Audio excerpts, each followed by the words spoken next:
surprising how often, when you're faced with big events and changes in our lives, that we go back to the little things in life, don't we? And we look for the familiar things to hold on to. It seems to help ground us, give us something familiar to hold on to.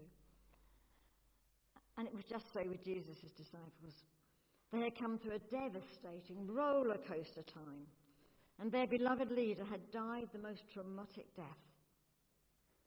And they too were perhaps faced with the same death threats if they continued to follow him. And now their heads are reeling. Jesus was alive again, and some of them had even seen and touched him. What could that possibly mean for them now? What were they to do? And for Peter, there was that ever-present feeling of guilt. When Jesus had needed him most, he had let Jesus down. He had denied he even knew him, not once, but 3 times. No wonder they returned to the safety of their day jobs and took the boats out. This was safe. This was something they knew. Fishing they could do. Except that night they couldn't. They caught nothing. Not a thing. More emptiness. I think it's one of the most picturesque passages in the Bible, isn't it? Because you can just picture it in your head. Dawn is just beginning after that unsuccessful night of fishing. I'd love to look at those in a minute. Yes, please. Okay. See if you can picture this in your head when you're hearing the story. So dawn's just beginning. They've had an unsuccessful night of fishing. They've caught no fish. And they look over to the shore, and in the opening light, they can see a charcoal fire burning. A charcoal fire, just like the one that Peter had sat by on the times he had refused to say that he knew Jesus. And there was Jesus, telling them to cast their nets out again. And this time, their nets were overflowing with fish. And they absolutely knew that this was Jesus on the shore. What excitement! And Jesus, who had been dead and was alive again, was cooking their breakfast. I wonder what he looked like. I wonder if he ate any of the fish. It's a very emotive picture, isn't it? And you can see in your mind's eye those disciples, those tired fishermen, sitting on the shore and tucking into those charcoal fish, cooked food. You can smell the charcoal fire and the fish cooking. Hear the waves lapping on the beach as the sun slowly rises. And I wonder what part of the story struck you most.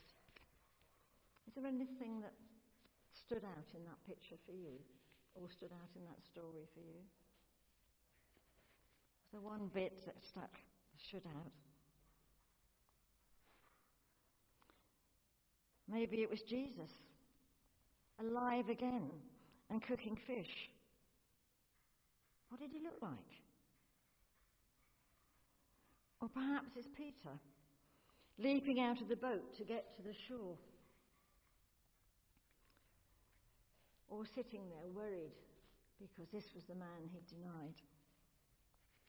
Or perhaps it's John, gazing at that man on the beach and knowing for sure that it was his Lord.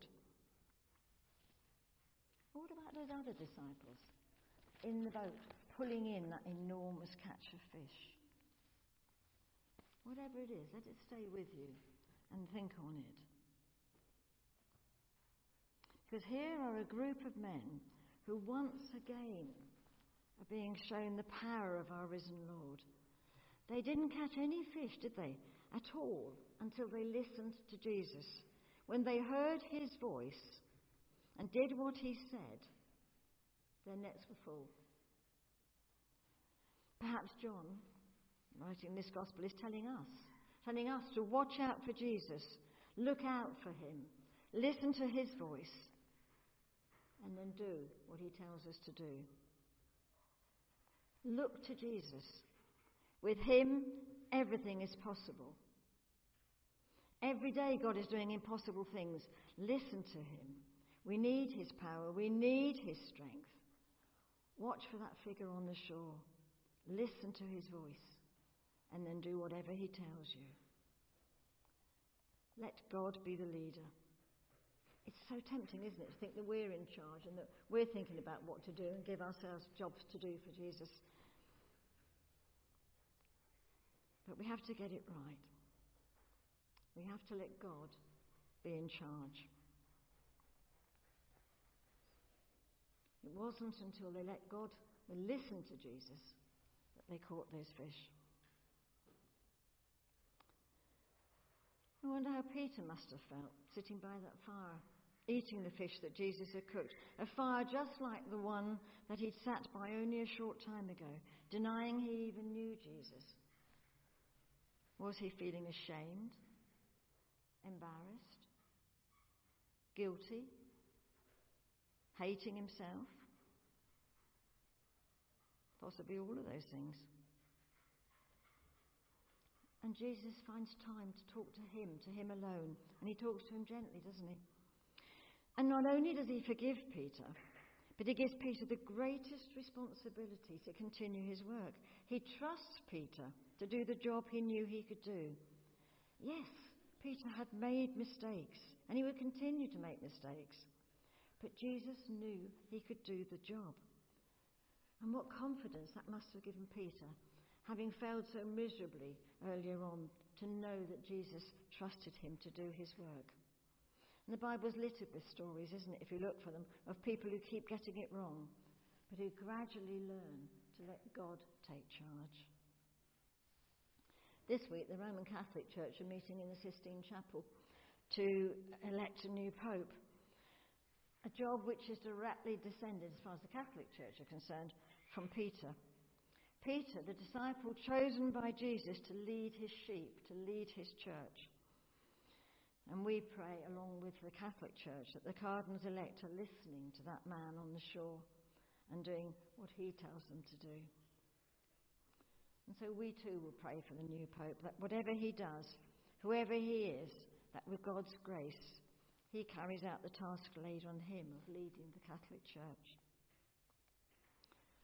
And I pray too that whatever God asks of us, of you and of me, that we go ahead not in the confidence of our own abilities, but in the knowledge that it's God that is King. We don't have to worry about our own abilities.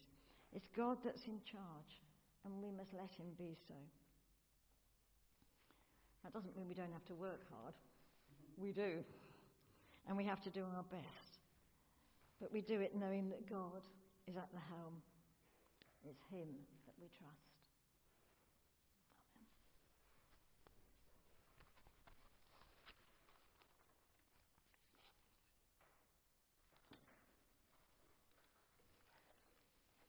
Now, if we'd like to stand, we can affirm our faith together. The faith that we all believe. Please stand.